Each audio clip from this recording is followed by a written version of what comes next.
네, 안녕하십니까. 이재필입니다. 자, 지금 시장이, 굉장히 좋은 모습, 코스피 시장이 굉장히 좋은 모습을 보이고 있죠. 먼저 차트를 좀 살펴보게 되면, 오늘 아침에 갭으로 확 떠서 시작하면서, 지금 뭐 윗꼬리가 좀 달리긴 했지만요. 양선이 나고 있는 상황입니다.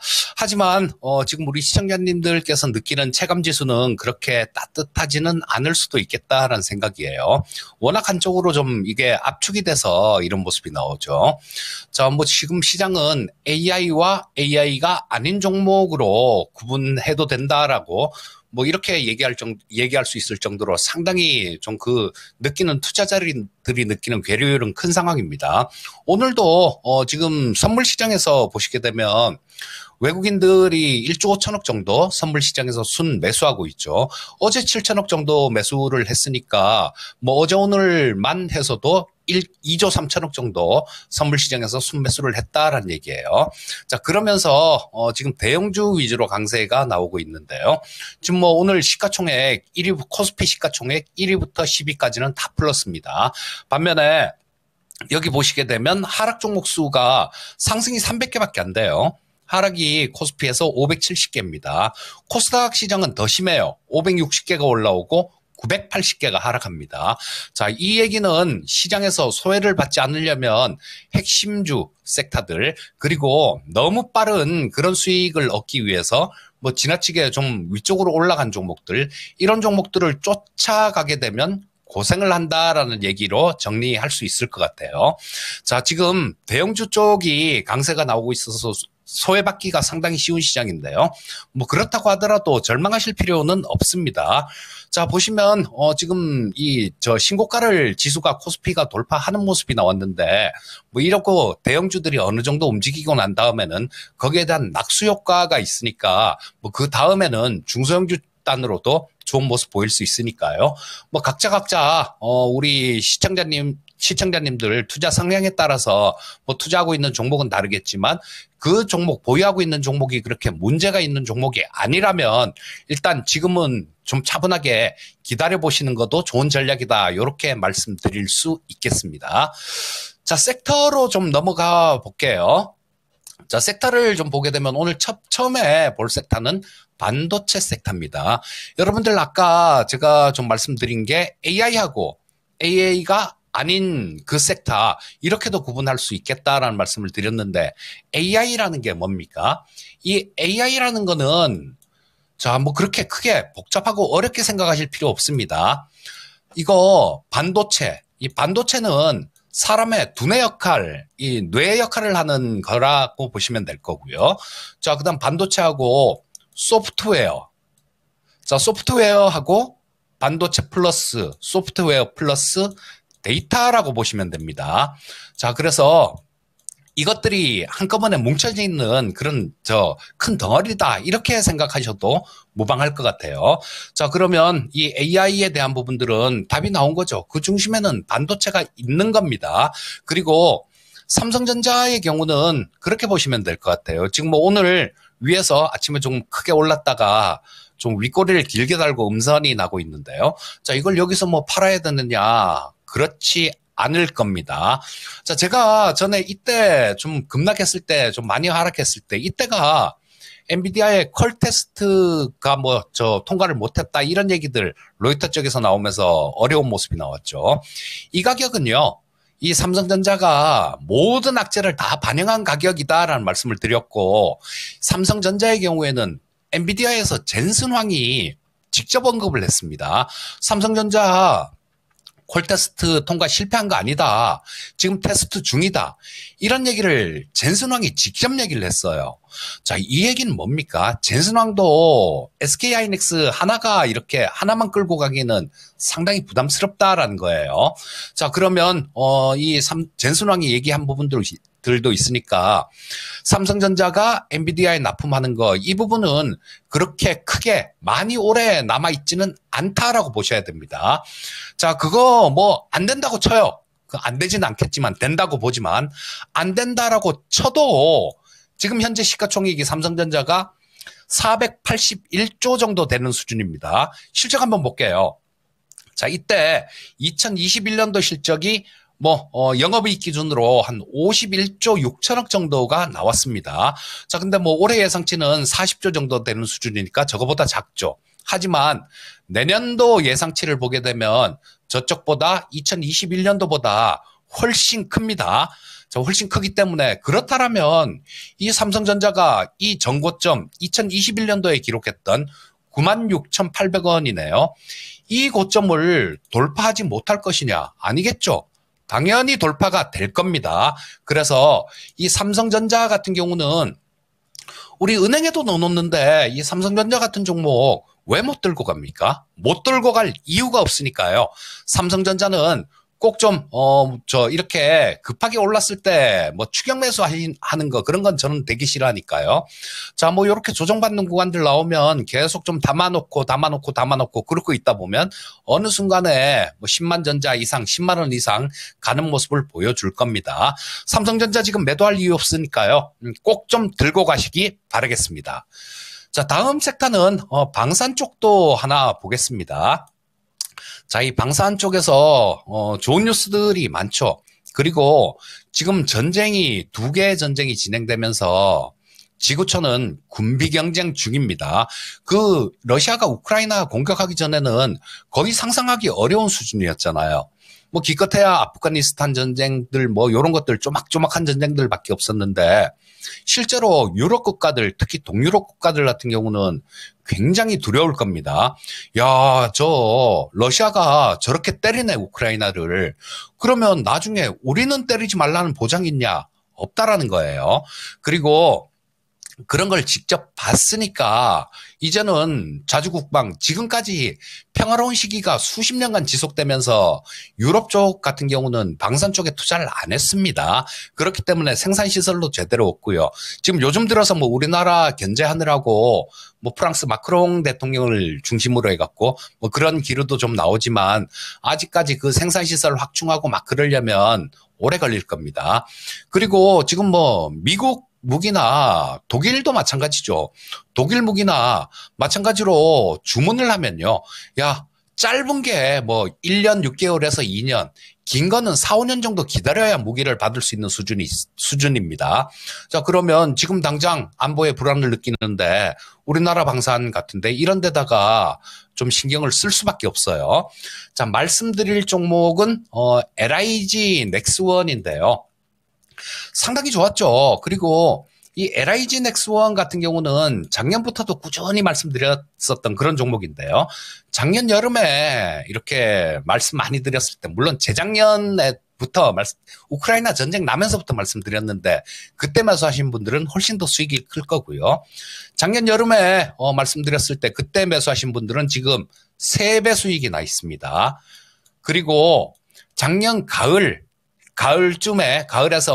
늦가을 정도 그때 말씀드렸을 때 매수하신 분들 같은 경우는 한 130% 가까이 수익이 나 있어요. 그리고 최근에도 제가 말씀을 많이 드렸는데 이때죠. 명인들의 복귀, 그리고 이 거인의 시선, 그리고 야인 시대 이런 데서 계속 말씀드렸을 때 그때 매수한 분들도 30% 이상 수익이 났습니다. 자, 그럼에도 불구하고 우리는 계속 좀 들고 가면서 보고 있습니다. 왜냐하면 여러 가지 모멘텀들이 아직까지 남아있기 때문이에요. 자, 이 LIG 넥스원은 주로 유도무기를 만드는 기업입니다. 유도무기라는 건 쉽게 얘기하면 그냥 미사일이다 이렇게 생각하시면 될 것 같아요. 첫 번째로 지금 수출 계약이 이렇게 좀 임박해 있는 그런 쪽들만 살펴보더라도요. 비공에 대해서는 많이 말씀을 좀 드렸었죠. 자, 7월 달에 림팩 군사훈련이 있습니다. 요거 태평양 연안 국가들이 모여서 하는 지상 최대 규모의 그 해상훈련이라고 보시면 돼요. 여기서 이 비공이라는 요거 대한미사일입니다. 그러니까 배를 격추시킬 때 쓰는 미사일이에요.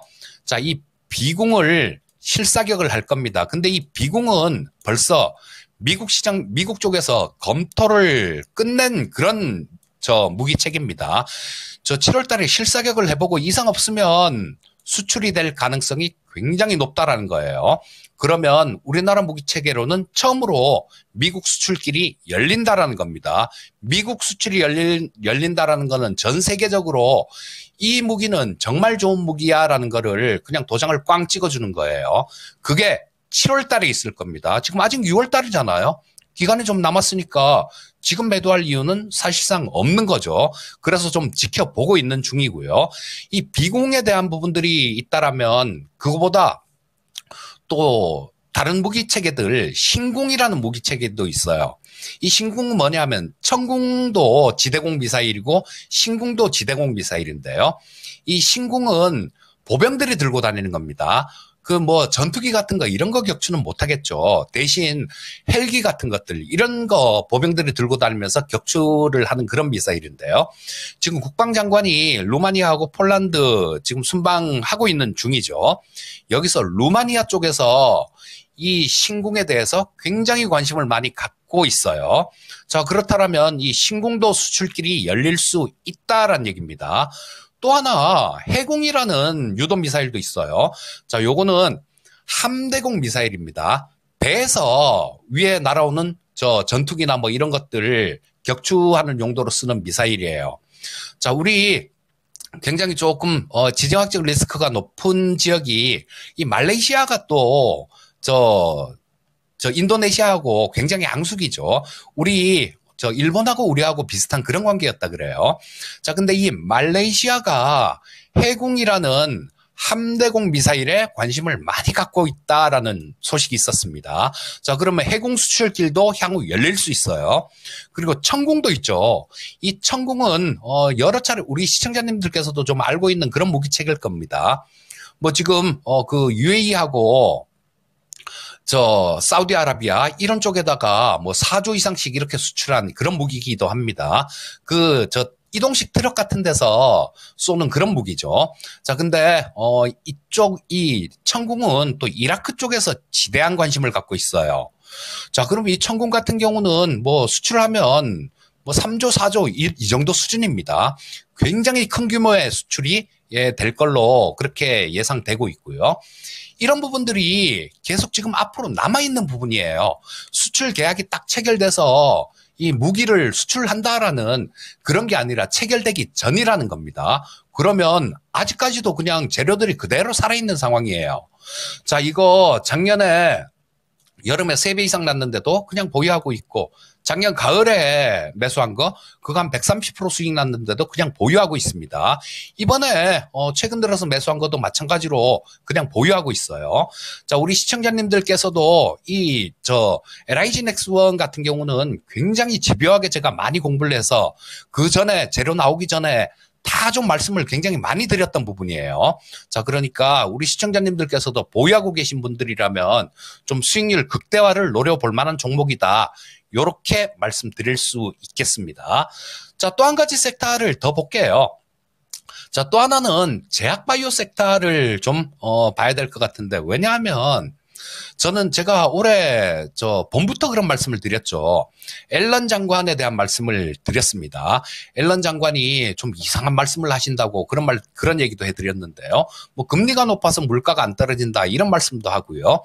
또 4월 물가, 4월 CPI 나올 때는 미국에서 그 커피, 원두 가격이 많이 올랐거든요. 근데 어쩐 일인지 4월 CPI를 발표할 때는 이 원두를 그 산정 항목에서 빼버렸습니다. 자, 이거는 분명히 좀 뭔가가 있다라고 봐야 될 텐데 그 뭔가가 뭘까요? 11월 대선입니다. 미국 재무부는 무슨 수를 써서라도 지금 11월 달 그때 대선 전까지는 잡아 놓으려고 할 거예요. 자, 그러면 시장이 좀 좋은 모습을 계속 이어가려면 가장 효과가 큰 게 뭐겠습니까? 9월 금리 인하예요. 지금 경제 지표들도 마찬가지로 다 그렇게 나오고 있는 상황이고요. 자, 그러면 이 제약 바이오 섹터들 같은 경우는 전체적으로는 2011년 이후로 굉장히 안 좋은 상황을 거쳤죠. 한 3년간 완전히 죽을 썼다라는 얘기입니다. 그러니까 이제 시기적으로도 움직일 때도 됐으려니와 앨런 장관이나 미국 쪽 이런 쪽에 정책들 보게 되면 9월 달에 금리 인하 그렇게 되면 제약 바이오 섹터들은 분명히 관심을 받을 수 있을 겁니다. 자, 지금 최근 들어서 툴젠에 대해서 말씀을 많이 드리고 있는데요. 오늘은 일단 리스크 요인부터 먼저 말씀드리겠습니다. 자, 이거 분명히 좋은 측면만 이렇게 봐서는 안 돼요. 리스크 측면도 있는데 그건 뭐냐 하면 제가 이 종목을 말씀드릴 때 그렇게 말씀드렸었죠. 지금 특허 심사 중이다라는 말씀을 드렸는데요. 툴젠은 지금 미국 특허, 이 크리스퍼 카스9 3세대 유전자 가위 미국 특허가 진행 중인데요. 툴젠은 결승전에 올라가 있는 상태다라는 말씀을 드렸어요. 지금 중결승이 진행 중인데 CVC하고 그다음에 브로드, 자, 이 두 개의 연구소가 지금 특허 심사 중입니다. 근데 여기서 1차 심사는 브로드가 이겼어요. 브로드가 이겼습니다. 그리고 지금 2차 심사 중인데 CVC가 항소를 냈죠. 여기서 만약에 CVC가 이기면요. 굉장히 어려워질 수 있습니다. 이거는. 왜냐하면 또다시 결승전에 올라간 툴젠하고 또 겨뤄야 되는 그런 상황이 나오고 어쨌거나 CVC 같은 경우는 UC 버클리 쪽이죠. UC 버클리인데 이쪽은 그 노벨 2024년도에 샤르팡티에하고 다우드나가 노벨상을 받았는데요. 그 노벨상 수상자가 속해 있는 그룹이에요. 자, 그러니까 그리고 물론 이 원핵 세포가 아니라 진핵 세포지만요. 그쪽에서 이 유전자 가위가 작동한다라는 걸 가장 처음 규명해낸 게 이쪽입니다. 그래서 그런 이유로 만약에 CVC가 이기게 된다라면 향후 특허 분쟁에서 이 툴젠이 불리하게 작용할 수도 있어요. 그거 한 가지는 리스크 요인입니다. 분명히 이건 말씀드렸어요. 자, 근데 지금은 1차 심사에서 지금 미국 특허를 가리는 거는 이제부터는 좀 긍정적인 내용이 되겠죠. 자, 지금 특허를 가리는 거는 진핵세포입니다. 자, 인간이나 동물, 식물 같은데 적용할 수 있는 진핵세포예요. 그 진핵세포에 작용한다는 기전은 브로드가 먼저 했습니다. 물론 브로드보다 툴젠이 먼저 했어요. 툴젠이 먼저 특허를 출원을 했습니다. 그래서 결승전에 올라가 있는 거고요. 자, 그래서 지금 브로드가 상당히 유리한 상황이고 지금 기간을 이렇게 봤을 때는 거의 이거 심사 결과가 나올 때가 되지 않았나 싶은 생각이 듭니다. 근데 이거는 이 브로드가 이긴다라면요. 툴젠하고 아마 브로드는 툴젠하고 싸워서 승산이 없다라는 걸 잘 알고 있을 것 같아요. 왜냐하면 둘 다 진핵세포에 대한 거니까. 그리고 분명히 툴젠은 그 브로드보다 먼저 특허 출원을 했으니까요. 자, 객관적으로 증명된 사실이니까 브로드가 이겼을 경우에는 이 툴젠하고 빠른 시일 내에 원만한 합의를 보면서 이런 거를 진행할 가능성이 굉장히 많습니다. 근데 이거는 확인하고 가려면 늦어요. 왜? 미국 특허 심사라 그랬잖아요. 우리 깜깜한 저녁에 밤 시간에 나올 겁니다. 자고 일어나면 결과가 나와 있을 거고 만약에 브로드가 이겼다라는 얘기가 나오게 되면 확 떠서 시작할 거예요. 그런 부분들이 있기 때문에 요런 부분들은 좀 생각해서 투자를 하셔야 되겠죠. 하지만 지금 툴젠 같은 경우는 시니어 파티라고 선 개발자입니다. 자, 선 발명자인데 그 지위에 올라 있는데 미국 특허 심사에서 시니어 파티가 이길 확률은 75%예요. 지금 특허 통계가 그렇습니다. 자, 25%는 CVC가 이겨서 조금 안 좋을 확률이 25%입니다. 그리고 좋을 확률, 브로드가 이겨서 좋을 확률이 75%예요. 그리고 또 CVC가 이긴다고 하더라도 툴젠하고 다시 겨뤄야 되는 그런 부분들이 있어요. 자, 이 유전자 가위는 신의 도구라고 얘기를 합니다. 신의 도구. 지금까지 신약들 같은 경우는 이 약을 병을 조금 고치거나 지속적으로 약을 복용해야 되는 그런 것들인데요. 이거는 유전자 자체를 바꾸는 거니까 아예 원천적으로 이 병의 원인이 되는 부분들, 이런 것들을 개선하는 그런 약이 되는 겁니다. 그래서 이거를 신의 도구다라고 얘기를 해요. 그 신의 도구를 가질 수 있는 특허를 겨루는데 승률 75% 정도라면 여러분들 저는 베팅합니다. 주식 투자라는 게 확률 게임이죠. 자, 75%의 확률을 갖고 있고 75%의 확률로 굉장히 좋은 모습을 보일 수 있다라면 물론 몰빵은 안 되겠죠. 몰빵은 안 됩니다. 자, 베팅을 충분히 해볼 수 있는 그런 종목이고요. 적용 분야는 무궁무진해요. 자, 신약, 우리 이 둘째만 하더라도 원천 기술 말고도 샤르코마리투스병이라고 삼성그룹의 유전병이라고 알려져 있는 그 질병에 대해서 지금 그 원천 기술 말고도 갖고 있는 기술도 개발 중이고요. 자, 식량난 심각하죠. 이런 부분들 식물에 적용을 한다라면 그 훨씬 더 좋은 그런 성과를 낼 수 있는 거죠. 그리고 기후위기도 문제입니다. 근데 이런 부분들을 식물의 엽록소에 있는 유전자들 이런 것들을 좀 교정을 해서 훨씬 더 이렇게 크게 광합성을 할 수 있는 그런 쪽으로도 적용할 수 있어요. 즉 다시 얘기하면 인류의 미래를 바꿀 기술이다라는 겁니다. 자, 시청자님들 관심 갖고 잘 한번 보시고요. 자, 마지막 또 마무리를 해야 될 시간이네요. 자, 주식을 이것저것 이렇게 쫓아다니다 보면 아무것도 안 됩니다. 핵심주 위주로 저 종목을 압축하시고요. 시청자님들 지금 시장 항상 그렇지만요. 크게 노려야 돼요. 크게 노리고 끈질기게 버티셔야 됩니다. 그런 분들만 시장에서 큰 돈을 벌고 성공할 수 있으니까 그 부분 참고하셔서 잘 투자하셨으면 좋겠습니다. 자, 오늘은 여기까지 해야 될 것 같습니다. 감사합니다.